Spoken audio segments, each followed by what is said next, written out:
We're in the home stretch of the hard times. We took a hard left, but we're alright, yeah.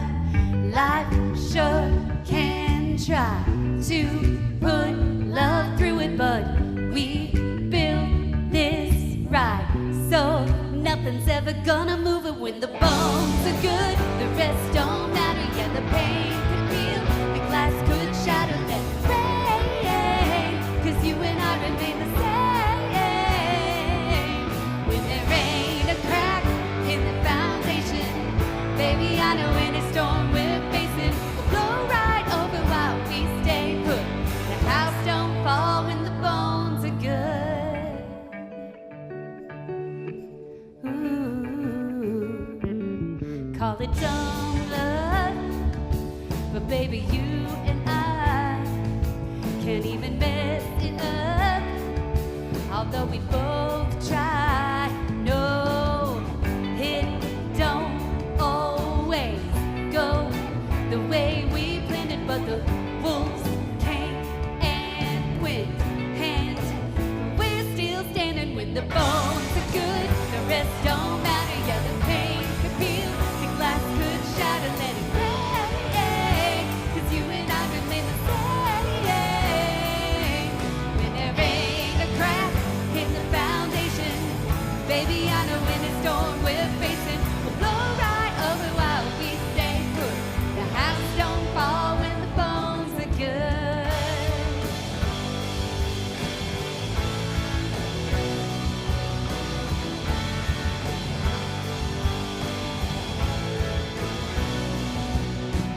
Bones are good, the rest don't matter. Pain could peel the glass could shatter. Bones are good, the rest don't matter. Pain could peel the glass. Oh, the glass could shatter. When the bones are good, the rest don't matter. Yeah, the pain could peel, the glass could shatter, let it rain, 'cause you and I remain the same. When there ain't a crack in the foundation, baby, I know any storm we're facing will blow right over while we stay put. The house don't fall when the bones are good. Ooh.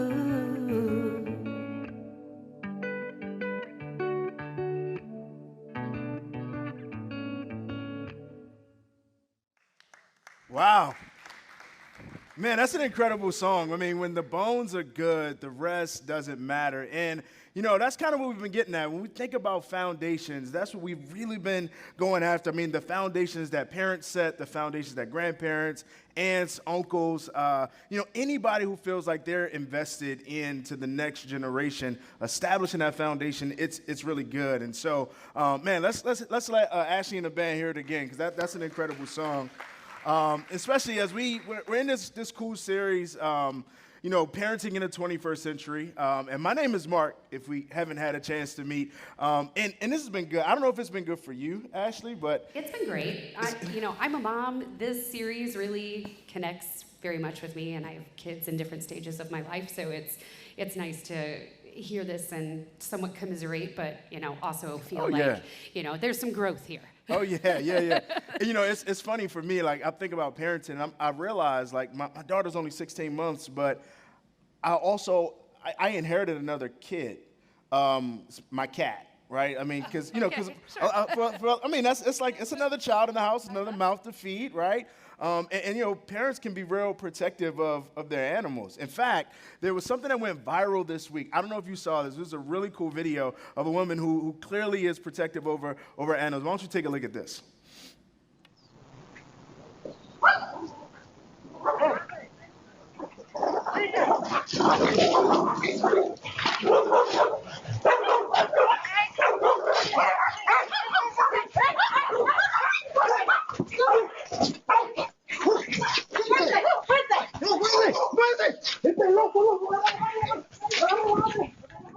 I mean, wow. She took on a She bear. exactly. She took on For a her bear. dog. Man, I mean, that's incredible. I don't know about you. That's like, I mean, that's Wow. really protective, right? I mean, Yeah.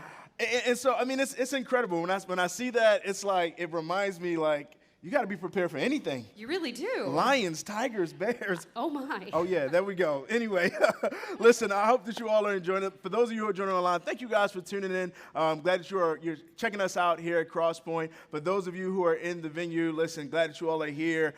Just a reminder, quick reminder that masks is still required as we're here in the venue. And, but we love to connect with you. And the way that we connect with you here at Crosspoint is through our connection card. For those of you who are watching online, you could go ahead and click the button in the stream right there next to you in the window. For those of you who are here in the venue, you could go ahead, pull your mobile device out, take a picture of the QR code on the armrest right next to you. It'll take you directly to that. For those of you who are regulars around here, partners of regulars, you kind of know the drill. But if just go ahead and put your name on there. But if any of that information has changed, go ahead and make those changes on that connection card. For those of you who are first-time guests, first time that you may be joining with us. First of all, we hope that this isn't your last time joining us. But look, put as much information that you feel comfortable with sharing with us, and we'd love to be able to connect with you right through that digital connection card.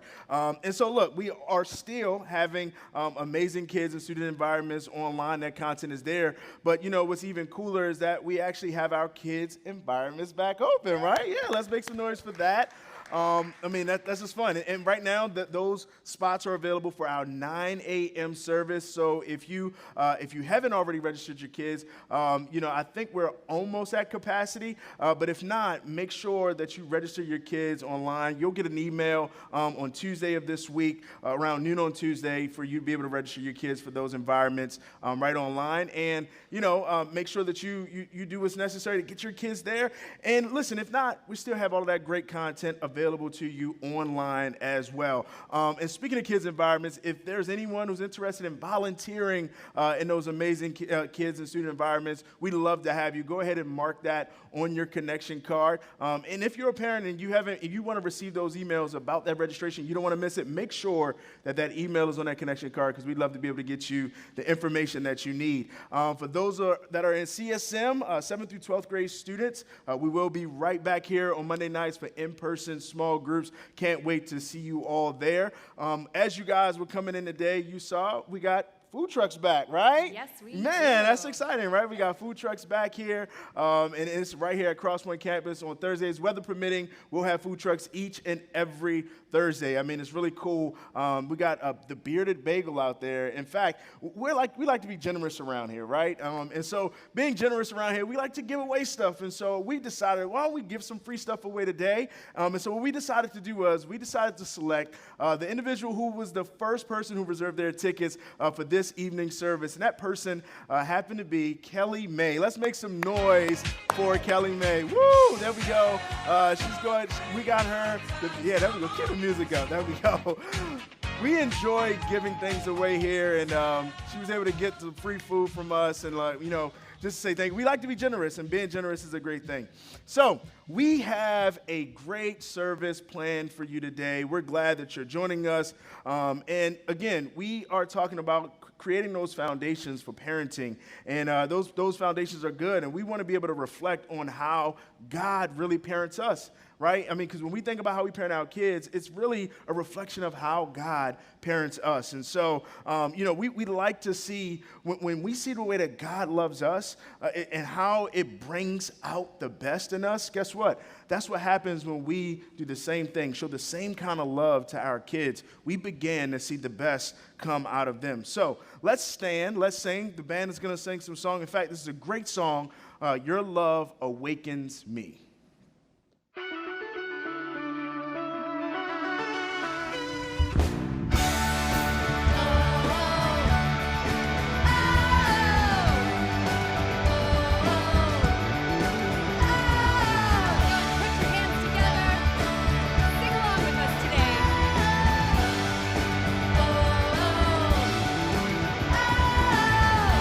There were walls between us. By the cross you came and broke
trust the power of your word. Enough to seek your kingdom first, beyond the barren place, beyond the ocean waves. When I walk through the waters, I won't be overcome. When I go through the rivers, I will not be drowned. My God will make a way, so I am not afraid.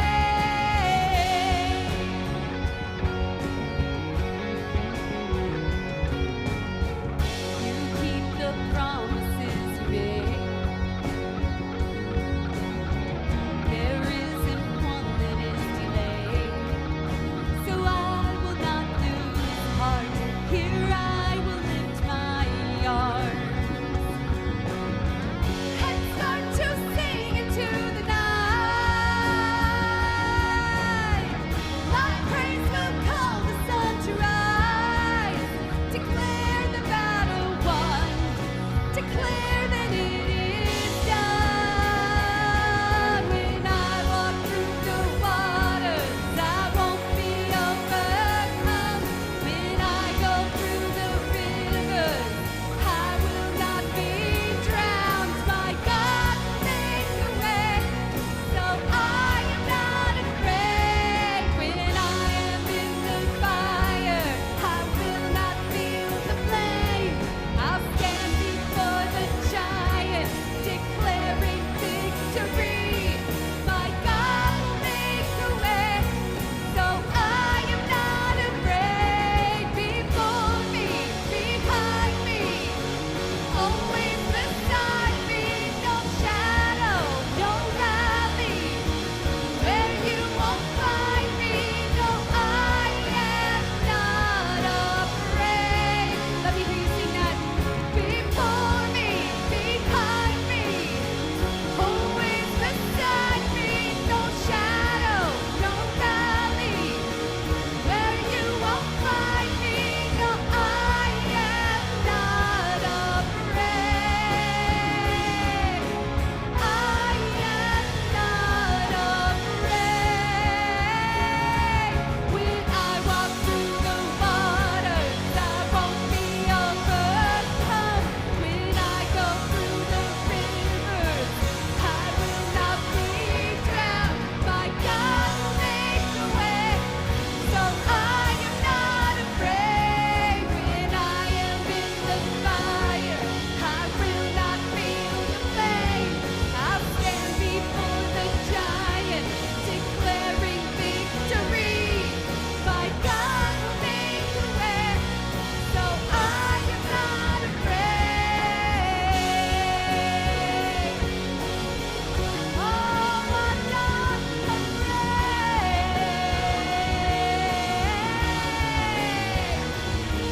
My God will make a way, so I am not afraid.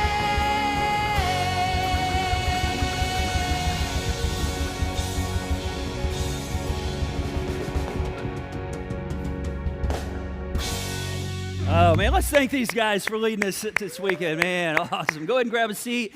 Man, it's so good to have you with us this weekend. My name's Curt. If we've not had a chance to meet, and as we always say around here, if it's your first time, man, we certainly hope it's not your last time, and you want to just rejoin us. It's one of the greatest compliments that you can pay, and so it's good to have you here. Those of you tuning in online, it's good to have you join us from wherever you may be tuning in from this weekend.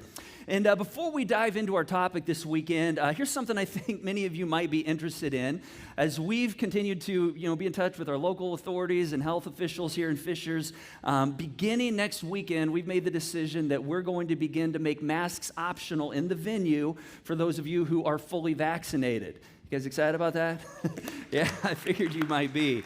And so if you're fully vaccinated, you can begin next weekend, June 10 through 13, to begin to decide if you want to wear masks or not. If you're not fully vaccinated, then we just ask you to have the integrity to continue to wear the mask, to be thoughtful of those around you. Now, on our kids' environment side of our building, we're going to continue to keep all of our students 3.5 years age and up masked, along with our older students, CSM students, all of our volunteers that serve with those students, because those are the environments where most of that population is not yet vaccinated. And so if you have kids in kids' environments on weekends, then we're just going to ask you to put a mask on when you go pick your kids up and drop them off. And then if you have kids in this space, if you have kids that come into this space that are not vaccinated and you have a little concern about that, we want you to know we're going to keep distancing in this room, and so you'll still reserve tickets and we'll provide appropriate distancing as we begin to make some of these moves. And then the last thing, many of our staff, almost all of us are fully vaccinated. Many of our volunteers are fully vaccinated, but we're still going to ask our volunteers as well as our staff to mask up every weekend so we can interact with everyone, whether you're vaccinated or not, and depending on your comfort level, because we want to make this a place for everyone. And so we'll continue to do that as a way of just putting others first. So that's exciting, right? It's exciting that we're moving in a good direction, and our community's moving in a good direction. Well, hey, we're excited you're here. We're heading into our 4th installment in this series, Parenting in the 21st Century. And if you're a parent, or you hope to be a parent one day, or maybe you're helping someone else parent, or maybe you're watching your grown kids now parent, we're kind of giving you some foundations that really help us raise our kids, our middle schoolers, our high schoolers, and prepare them for life. Now, we've pointed out the last couple weekends that, when it comes to good models for family, if you are wanting to look to the Bible for that, you are going to be discouraged, all right? There are not good family models in the Bible. If you want to see Jerry Springer 101, go to the Bible. There's a lot of dysfunction in the family units in the Bible, which is actually kind of hopeful for me and for you, because it reminds me that even when we have dysfunction, God can still work in the midst of our families. But the Bible does kind of lay out, in terms of some of the things Jesus says and some of the things that some of the New Testament writers wrote, some foundations that do apply to how we raise our families. Now, Jesus never talked directly about parenting, all right, but he did lay some foundations and some behaviors. In fact, one of the things we looked at last weekend was this thing called the law of Christ, Jesus' new command. He said, "A new command I give you." He said, when you do this, it's gonna really impact the dynamics in your home. And he said the new command was basically this: I want you to love others the way that I, meaning Jesus, loved you. And so that was the new command. And basically, when we as parents embed this into the culture of our families, and I use the word embed intentionally, because this is not something that comes natural. This is not something that's intuitive. And so we have to be very intentional in kind of creating this culture in our families. In fact, the Apostle Paul, he came along later, and he gives us some love handles, some handles on how to love this way, if you will. And he says, here's how love behaves. Here's how love behaves when it's under stress. Here's how love behaves in the context of a family and the people that are most important to you. In fact, one of the best explanations that Paul gives, we find in the New Testament part of the Bible. It's in a letter that he wrote to Christians in a city named Corinth. It's called the letter to the Corinthians. It's his first letter. And he kind of explains some of these applications. And we began to look at these last week. In fact, we only got 3 words in. we got to this part right here. We looked at how love is patient. And then we kind of stalled out. Now, why did we stall out right there? Well, it's because this is usually where our parenting stalls out, with patience, right? At least that's where my parenting stalls out. And so if you missed last weekend, you can go back to the watch button on our website and you can catch up, because it was phenomenal. So Paul says love is patient, and then he goes on and says kind of the next handle. He says, and love is kind. Now, when we think about kindness is kind of like soft, right? It's like hard to get handles on this. What exactly is kindness? So we kind of have to think about maybe the antithesis of kindness to understand what kindness is. And so unkindness is demonstrating a lack of self-control. Unkindness is demonstrating a lack of self-awareness, being totally unaware of how my life is impacting the people around me. And I've given you this definition before, but I don't know that there's a better context to think about this definition of kindness than right here as we think about what it means to parent and raise the next generation. So here it is right here. Kindness is simply loaning someone your strength rather than reminding them of their weakness. And moms and dads, here's the thing. Your kids already know where they failed. Right? They're reminded of it every single day. They don't need to be reminded of it by you.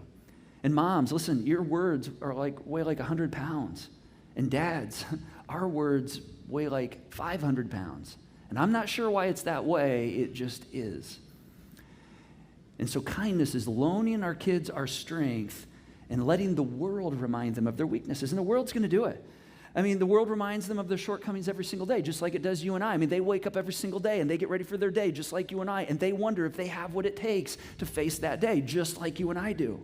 Right? They wonder if they have what it takes. Every single day, the world makes them doubt themselves. Every time they fail, every time they fall, every time they mess up. And so this is why it's so important as parents for us to find a way to side with them instead of against them. Now, let me give you a picture of how this played out in our family a few years ago when I really stumbled upon what this looks like, and I go, oh, this is a difference maker right here. So a couple years ago, when my wife and I, Julie, when we went to Africa for the very first time, we left 3 of our 4 kids home here in the States with a family friend who nannies our kids when we're away. And so we would call them in the evenings, every other evening, and kind of catch up with them. And so my son, when I got on the FaceTime call with him, he said, hey, Dad, it's something I kind of need to tell you. I started up the go-kart, and it didn't go so well, and then he chuckled. Now, I knew what the chuckle was for because right before we left on the trip, we'd started up the go-kart, which he loved, kind of running around the yard, and it didn't go well then either. Basically, the throttle was sticking, so every time I'd start it up, it would start to take off. In fact, I started it up, and I had a hold on the back bumper, but I was not able to hang on to it because the accelerator was stuck, and it took off down the driveway. It hit the cul-de-sac island in the middle of the cul-de-sac, hit the curb, and jumped about 4 to 5 feet up in the air, and it landed in the grasses in the middle of the cul-de-sac. I mean, if it were not for those grasses, that thing would have shot across our neighborhood unmanned, and who knows where it would have landed. All right, so Matt kind of knew this probably wasn't a good idea. So he says to me, Dad, I got it started, but the throttle stuck again, and I knew where this was going. And before he knew it, it shot across the yard and went right into our neighbor Maria's car. And I'm going to be honest, I was not happy in that moment, halfway across the world. But here's the thing, he already knew it wasn't a good decision. And so instead of me saying to him, Matt, what were you thinking? I mean, why did you do this? And reminding him of what he already knew, I didn't do that. And I also could have jumped in and said, hey, okay, let me call Maria. I'll work it out. I'll find out, if we need to pay for anything. I'll find out if, what we need to do to make things right. But I didn't do that either because, see, if I do that, then he begins to think, okay, I made a mistake, but my dad doesn't think I know how to get out of the mistake. And so, there's all kinds of dynamics going on right there. So instead, I took a different posture because there's really nothing else I could do. And the posture was really simple. I just went like this. I went, oh my gosh, Matt, I am so sorry. Oh my word, I can't believe that happened. I'm so sorry that you ran the go-kart into Maria's car. And he just kind of looked at me. And he waited. And I said, so what are you going to do next? And he went on, he said, well, actually, I walked over and I rang her doorbell and I told her about it. And I asked her to come out because I told her I scratched the car and I'd pay for it. And she came out and looked at it and she said, thanks for telling me, but you don't need to do any more. I just appreciate your honesty. And see, he had already figured it out. And I honored him by assuming that he, was smart enough to figure it out. And he was responsible enough to handle it. And it allowed me to side with him in this moment, even though I wasn't happy about it, instead of against him. And in that moment, I was able to loan him my strength instead of reminding him of his failure, of his weakness. And I discovered, man, this is actually a posture as my kids get older that really works. Now, while I'm on this is kind of a big deal. A few weeks ago, in week 1 of the series, we looked at these 4 phases of parenting. If you were here, you remember these. And we talked about phase 2 there, the king-queen phase, and how important it is to get our children to obey. When they hit that toddler phase and they say the word no, we have to help them understand that there are certain things they have to obey. And they have to understand there's an authority. And if we don't establish that in their lives, there's going to be outages with them and authority and outages with them and God. But at the same time, as our kids get older, as they progress into older elementary and into the tween phases, we have to stop kind of having those predetermined consequences. If you do this, then here's the consequence. And we have to begin to instead act unprepared when they make a mistake. I mean, that's what I was able to do with Matt right here. All right, because he wants to know what's the consequence. He's like waiting for me, but I hadn't even thought about it. And I almost could be like, oh my gosh, I can't even believe this happened. I didn't expect you to fail. It wasn't like I was expecting him to do this. And then I could act surprised. And when they're young, you have to be swift. You have to connect the dots on what they did. There's a consequence for that. But when they get older, it's good to drag it out because they know there's going to be a consequence, but it allows you to side with them before you discipline them. And let's think about this for a moment. Isn't this what God did for you and for me? I mean, think about it. Well, you were still a sinner. God said what? Oh my gosh, why'd you do that? You knew you shouldn't have done that. No, he didn't say that at all, did he? He didn't remind us. What did he do? What did Jesus do? He sided with you. He died for you. He loaned you his strength and did for you what you could not do for yourself. So here's a good question that I think would be good for all of us to kind of think about in terms of our parenting. What is your go-to response? I mean, think about this. This is really helpful, I think. What is your go-to response to weakness in your children? And when your kids, when they fail, when they have a moment and they don't do the right thing, do you side with them, or do they feel like you side with them? Or do they feel like you side and move against them? So Paul says love is patient and love is kind. And then here's what he says next. He says love does not envy, it does not boast, and it is not proud. Now think about these three statements right here. The reason we put these three together is because these communicate one very, very important idea when it comes to parenting right here. And that's this, that love always allows other people to shine.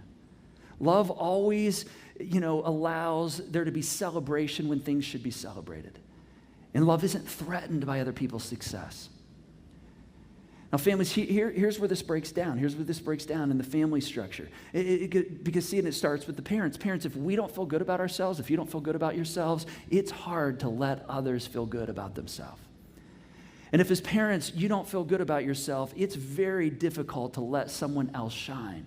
It's very difficult to celebrate others. And what you begin to discover is it's difficult to let your children feel good about themselves when you don't feel good about yourselves. And I know what you're thinking. You're like, Curt, that is not the way. It is. I mean, I always want my kids to feel good about themselves. Well, I just want you to think about this for a moment. I mean, if every time they succeed, just think back. Do you ever go into coaching mode where you're like, oh man, that was awesome, but here's what you could have done and here's what else you should have done? Or are you able to just step back and celebrate the success? I was on a Zoom call with one of my friends this week who's 71 years old, and he was telling me about a moment when he was 15 playing varsity football and how he had this amazing interception, ran it back for a touchdown. His dad was at the game, and he was so excited to see his dad when the game was over, and his dad came up to him and he said, son, why'd you fall to your knees when you did the end around? And he said, oh my gosh. He's like, but what about my interception, my touchdown? I was like, yeah. But why didn't you do better at this? And see, those words weigh 500 pounds. And so as you think about this, I mean, if you have a hard time celebrating the successes because you like to fill in the gaps with, well, you could have done this and you should have done that, man, this is a good moment to look in the mirror because perhaps there's some growth right here. Because love allows other people to shine. It celebrates the successes. Moving on, Paul goes on to this next statement. And I love this next statement. This next statement that he makes is kind of the centerpiece of Team Walters in our home. And I think you're going to find at the center of his next statement here is where we find mutually satisfying relationships.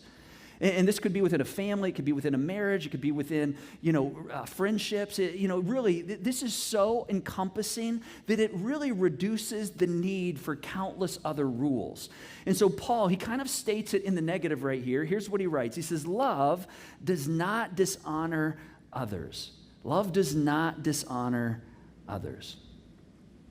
Over the years, as Julie and I have observed families that we are impressed with, and families that we say, man, I want to emulate that. We want to emulate this family. Typically at the center of that family unit is honoring of one another. I mean, and we look at that, we go, man, that's what we want to create. There's been a culture created of mutual respect.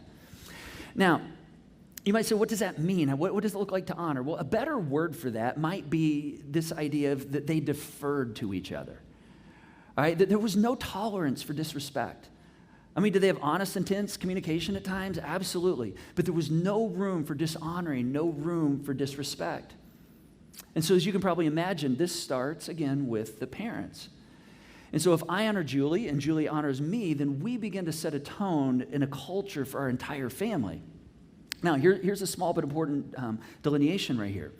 Honor is superior to obedience. All right, we've talked a little bit about obedience. When your children are young, it's important that you teach them to obey. It's important that they understand there's an authority and they have to obey. But as we mature, as we grow up, we've got to move that from just obedience to more of a sense of honoring, because honor is superior to obedience. And so if the goal of our parenting through the entire parenting process is just obedience, I'm going to tell you something, you're going to sell it short. And you're going to kind of be like shooting for the lowest common denominator. It's a starting place. It's not the ending place. And think about this. When you have an environment of honor, you don't need a long list of rules. But where there's not a culture of honor, I mean, you've got to cover every eventuality that might come your way.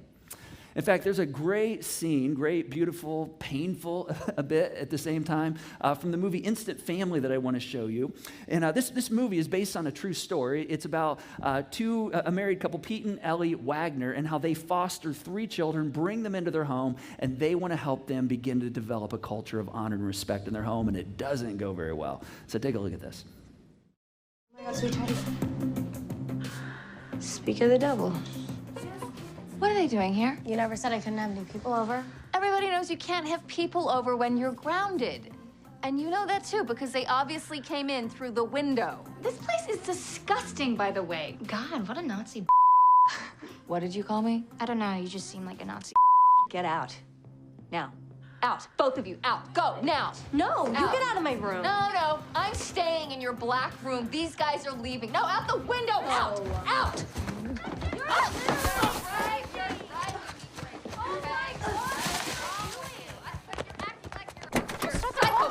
What is going on in there? Lizzie, please, I said you're grounded. Where are you going? Calling my caseworker. Oh, that's a good idea, huh? Get CPS to come make your little brother and sister pack up their court bears and trash bags in the middle of the night, moving back to the Muskies. That'll be really good for them. Better than you. No, not better than me. I can't with you. Can you please deal with her, Pete? Yeah, hey, Lizzie, you're gonna have Look, to start we're really good people. We just want to make a nice home for you. Is that so wrong? You're just another white lady who wants to adopt little charity orphans to make you feel good about yourself. You know, Pete, you tell her what my nationality is. Tell her. Well, actually, by blood, she is Yeah, 1/8. I'm 1/8 Comanche, okay? So I'm not that white. And do I look like I feel good about myself right now? Okay, then tell me. Please tell me. Why did you suddenly feel the urge to get foster kids?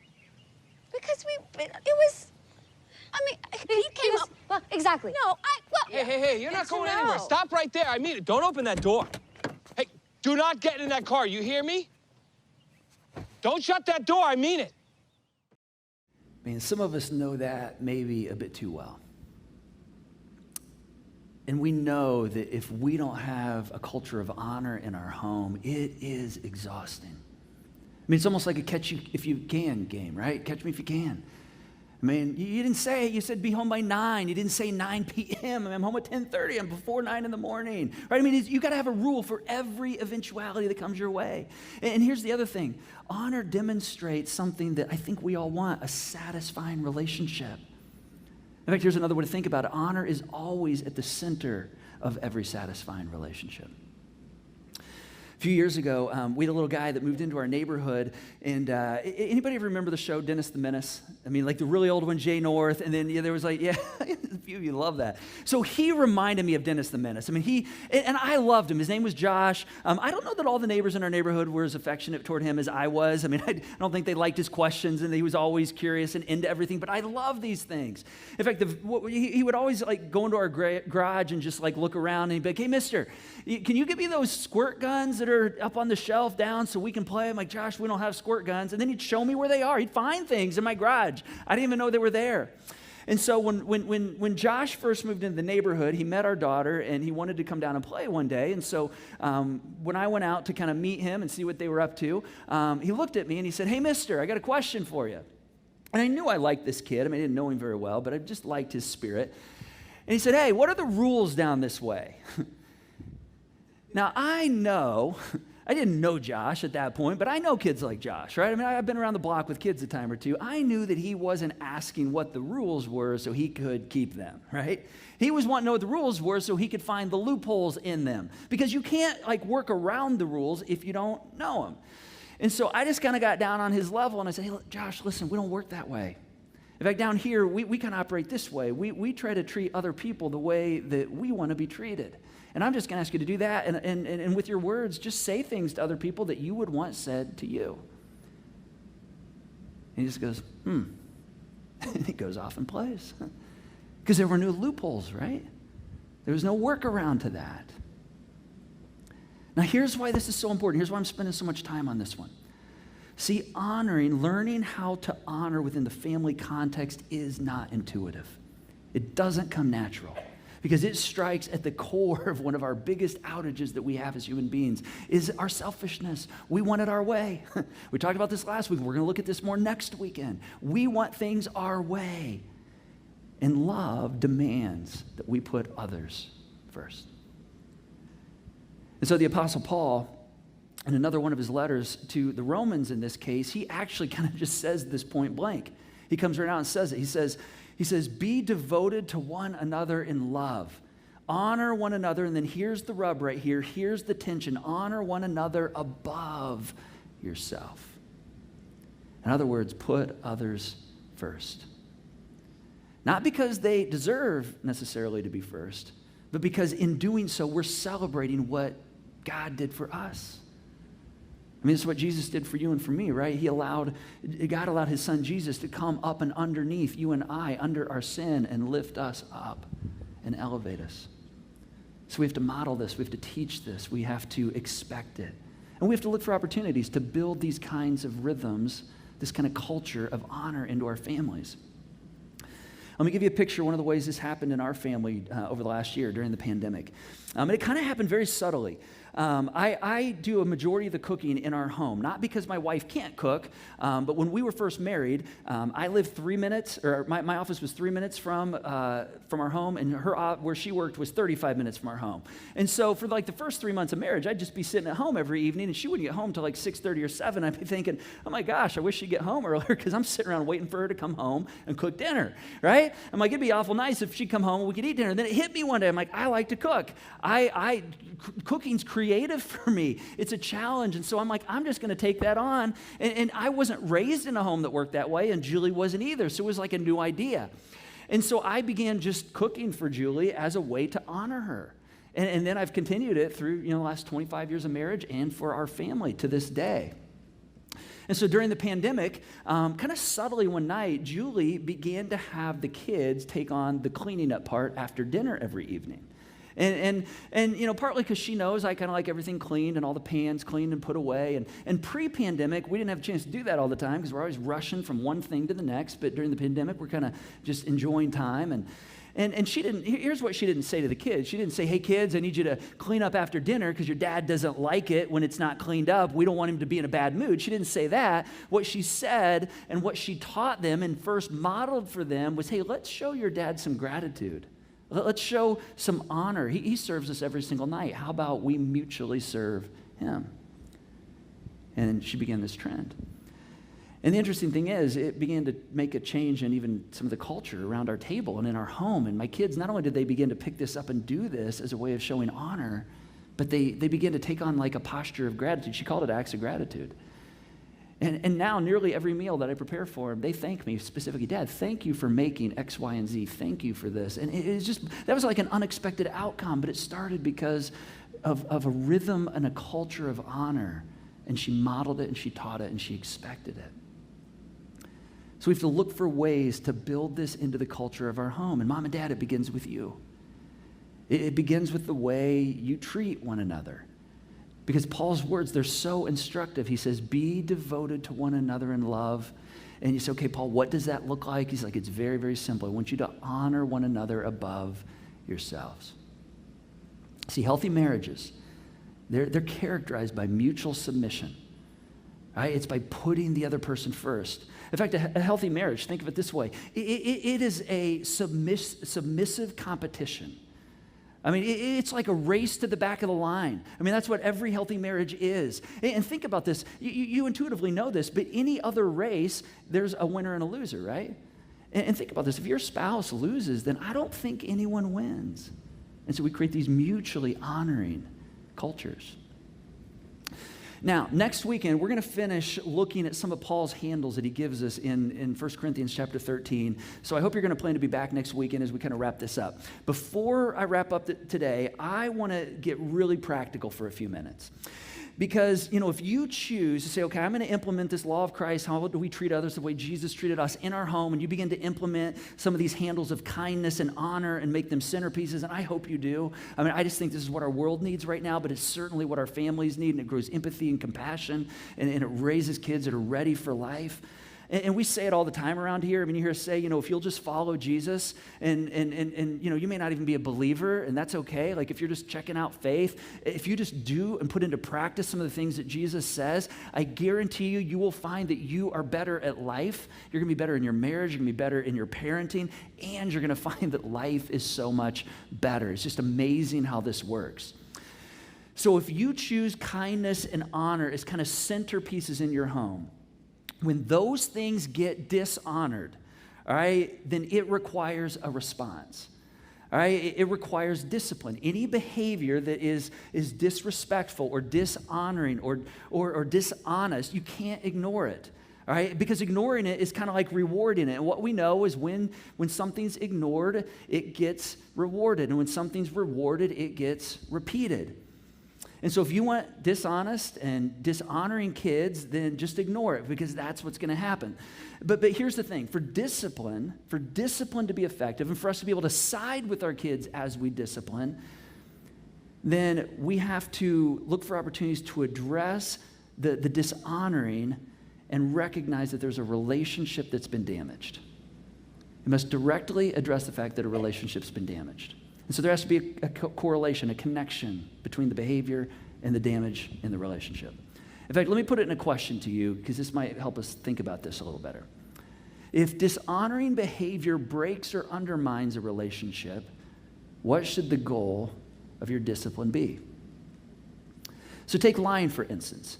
You say, okay, I don't want you to lie. I don't want you to be disrespectful. Why do I not want you to lie? Well, because it breaks a relationship. It's dishonoring. It causes there to be a lack of trust.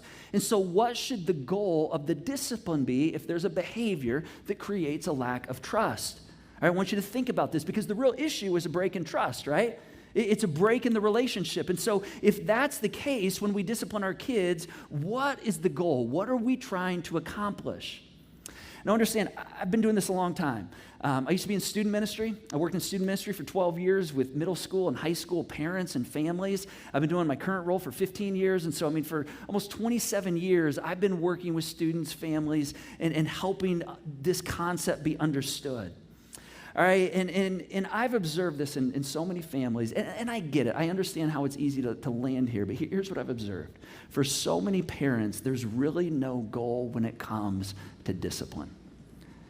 Meaning, if you don't have a goal in your discipline, then it's really just punishment. It's not discipline, because discipline, see, should make us better. That's why we all want more discipline in our lives, right? Because it makes us better.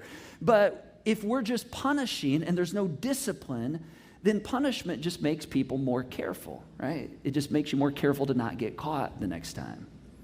So I want you to think about this. If dishonoring behavior breaks or undermines the relationship, what should the goal of your discipline be? And so here's the answer right here. It should be restoration of the relationship. Because see, if disobedience or if dishonesty or if dishonoring damages the relationship, then the discipline in some way, shape, or form needs to be about helping restore the relationship. So here's the application. Here's the walkout. I want you to, if you don't get anything else this weekend, I want you to think about this. This requires us to discipline our children in the direction of relationship restoration. Relationship restoration. And the sooner you begin, let me tell you, the sooner you begin, the better off you're going to be. Because this has to be taught, right? It's not intuitive. And here's the thing. There's many adults that still haven't figured this out. In fact, perhaps you might have not even figured this out. For instance, if you've ever said something like, I just don't understand why you're still upset. I mean, I said I'm sorry. I mean, if you've ever said that or something like that, then you've probably not learned the art of relationship restoration. And one of the things I've discovered is that so many parents don't understand this, and this is why discipline is not effective. Because they punish, they create a standalone event, they ground or do something that penalizes, but there's no goal, there's no lasting outcome. Nobody gets better as a result of the process. Johnny mouthed off at me, so I took his Xbox away for a month, all right? All right, so let's think about this for a moment. He mouthed off to you, he was disrespectful to you, but you took away a device. So how is the relationship going? Oh, he hates me. Okay, so is anybody learning anything here other than being penalized? Now, if you're tracking along with me, you might be going, okay, Curt, so how does this work? I'm going to give you a story here in just a moment, but there's a couple things I want to connect dots on. First of all, you're smart enough to know this, but I want to just kind of state it and put it out there. This requires recognizing one really, really important thing, and this applies to marriages. This applies to raising our kids. Our kids need to understand this. This really applies to all relationships, and that's this. At the heart of every transgression is a damaged relationship. And I know that word transgression is a big word, right? That's kind of a churchy word, kind of a religious word. But think about this. At the heart of every transgression, something didn't just happen, but something has been damaged. And so consequently, our discipline has to work to restore the relationship. Otherwise, it's not discipline. It's just behavior modification. So the question I want to kind of leave you with, and I want us to begin asking, is how do I discipline toward restoration? What does that look like? And I want to give you a story of one of the ways this has worked for us, and this is probably one of my finest parenting moments right here, all right? And listen, I'm going to tell you my finest, I have tons and tons of terrible ones, but this is one that I think I've learned from and I think we can learn from. So a few years ago, our youngest, she was at preschool, and she said something to some of the leaders at the preschool and did something that was very hurtful. And it upset, it hurt the leaders and the teachers in her preschool, and ultimately the director, who was a friend of ours. And so when we, found out what had happened, not only, did we have to address this with her, but this involved all of our kids, because see, the behavior that happened was something that all of our children had been modeling for her. And we said, listen, you're setting a bad example for your sister, and if she exhibits this, you're all gonna have to own this. And so that's exactly what happened. So when we found out what had happened, we brought them all into, our bedroom, and we said, here's what happened, and we need you to own this. And so the way we're going to help you connect the dots that you have hurt someone and you have broken a relationship is that we want you to go to your rooms, and we want you to take out a piece of paper, and you're going to write an I'm sorry note to the director of the preschool. And they looked at us and couldn't believe we were making them do this. And so they went away and began to write. And when they came back, not only did we take the notes to them, but they got to deliver the notes to the preschool. Why? Because they needed to see and own that because of their behavior, there was a relationship that had been hurt and had been damaged, that had been fractured. Because see, here's what kids need to understand. When they've been dishonest, when they've been disrespectful, they have taken something from someone. And consequently, they owe something. All right, this is why we say oftentimes you owe them an apology. I'm going to explain a little more on that in a second. This is why we say I owe you an apology. And I don't know if your home's this way, but in my home, my kids will go, all right, sorry, sorry. And we've gone through this 100 times, 1,000 times. I'm like, all right, sorry doesn't cut it. All right, there's got to be a pronoun in there. Okay, sorry. No, that's still not a pronoun. I need an I'm in front of that. I'm sorry. I needed there to be some ownership on this. I need you to just say, okay, I did something. I'm sorry. In fact, I'm going to give you kind of my version of this, and you can come up with your own version of this if you want to. But we've even moved it a step further, saying we need you to say, I'm sorry, and then tell why you're sorry. I demolished your sandcastle. I'm sorry that I lied and broke trust with you. I'm sorry that I ate all the food and didn't leave any for you because I didn't think you had eaten yet and I was just thinking of myself. Whatever it is. All right, I'm sorry And then recently, this is an interesting one. I just picked this up recently and I've been adding this to some of our conversations. After we say, I'm sorry, then the next step is there anything I can do to make it up to you? I'm going to warn you, they hate this. They hate this. But see, this is how we help them understand. This is why we say, you owe them an apology. Why? Because you've taken something from you. You've violated. You've reduced the relationship. You've broken something. And so this week, I want you to think through this question. How do I discipline towards restoration, not just punishment? And moms and dads, you know this, but I'm going to tell you anyway. This begins with you, and it begins with me. Last weekend, I walked out of services, and Mark was teaching last weekend. Wasn't last weekend amazing? Oh, my word. It was just amazing. Let's just thank Mark for an amazing message last weekend. Love is patient. Love is not pushy. Who is feeling rushed by you? Man, I tell you what, I walked out, and I was convicted. Because, see, the day before, I'd had an encounter, a conversation with one of my daughters where she wasn't doing what I wanted in the time that I wanted, and I was pushy. I was pushy. And I could see it. I could see her spirit deflate. I could see it in her demeanor. But I'm like, I'm not getting what I want, and so I was pushing her. And so when I walked out last week, I thought, I need to have a conversation right here. So the next morning, we were hanging out, and I said, I'm sorry. I'm sorry that I was pushy with you yesterday. I'm sorry that I was pushy and that I wasn't responsive. You even tried to tell me. She even said to me, Dad, why can't you just be patient with me? And I didn't listen. I just kept pushing. I said, I'm sorry. Will you forgive me? She said, yes. And I said, is there anything I can do to make it up to you? She looked at me. Because all of a sudden, I think she realized the bar just got raised, right? But I was trying to model for her what I want her to do. She looked at me, she said, no, just you saying I'm sorry is enough, and if you could just be a little more patient, that would be great. See, it starts with you, and it starts with me. And listen, I believe you can do this. You can do this. And where did I get all this, by the way? Any idea? This is like from the centerpiece of our faith. For all have sinned, all have broke the relationship with God. And what did God do for us? Did he punish us? No. What did he do? He didn't have to punish us. Someday, if you haven't discovered this already, you're going to discover this, that all sin has a built-in wage. All sin comes prepackaged with its own consequence. Sometimes it's right away, sometimes it's later. I mean, we don't necessarily need to be reminded of our sins because we experience, the consequences. And so what did God do for you? He made the first move. He sided with us to restore us. And then once he restored us, he sent us back out in the broken world to go and do the same thing in our broken relationships. The relationships you broke, the relationships I broke because of my impatience, because of our, dishonesty, our unkind words, our dishonoring responses and behaviors. And he's given us the tools to give our kids the ability to do the same. So, loan them your strength this week. Honor one another above yourselves. And discipline toward relationship restoration. This is good parenting, and this is what God did for us. And this is where we'll pick up next weekend.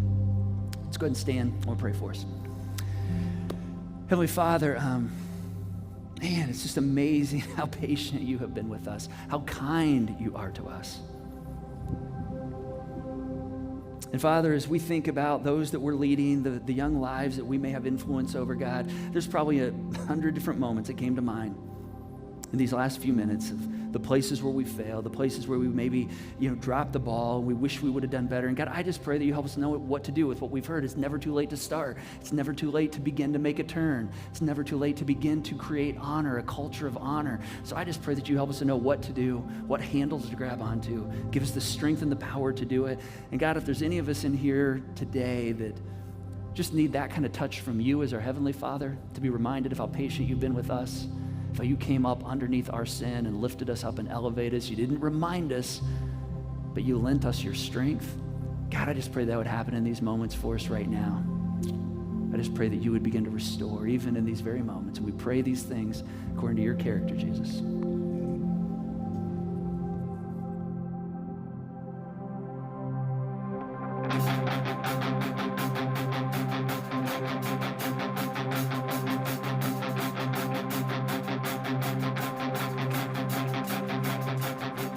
I raise a hallelujah in the presence of my enemy. I raise a hallelujah louder than the unbelief. I raise a hallelujah. My weapon is a melody. I raise a hallelujah. Heaven comes to fight for me. I'm gonna sing in the middle of the storm. Louder and louder, you're gonna hear my praises roar. Up from the ashes, hope will arise. Death is defeated, the King is alive.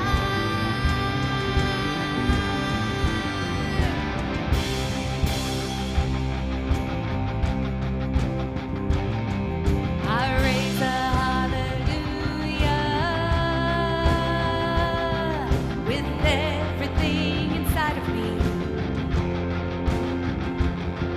I raise a hallelujah. I will watch the darkness flee. I raise a hallelujah in the middle of the mystery. I raise a hallelujah. Fear, you lost your hold on me. Oh, I'm gonna sing in the middle of the storm. Louder and louder, you're gonna hear my praises roar. Up from the ashes, hope will arise. Death is defeated, the King is alive.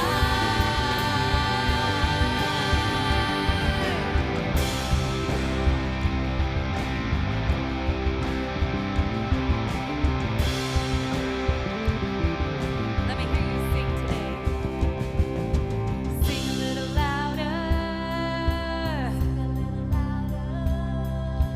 Sing a little louder. Sing a little louder. Sing a little louder. Sing a little louder. In the presence of my enemies, Sing a little louder. louder than the unbelief. Sing a little louder. Weapon is a melody. Sing a little louder. Heaven comes to fight for me. Sing a little louder. In the presence of my enemies, Sing a little louder. louder than the unbelief. Sing a little louder. My weapon is a melody. Sing a little louder.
Hey guys, thank you for being here today. Make sure that you hit send on that connection card. And listen, if you're in the need of prayer, text the keyword need prayer to 25827. I want to thank you all for your generosity through the online Joy Box.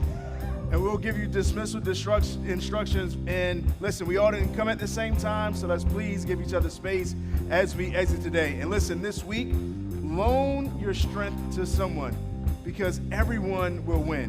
After all, that's what he does for us. See you guys next weekend.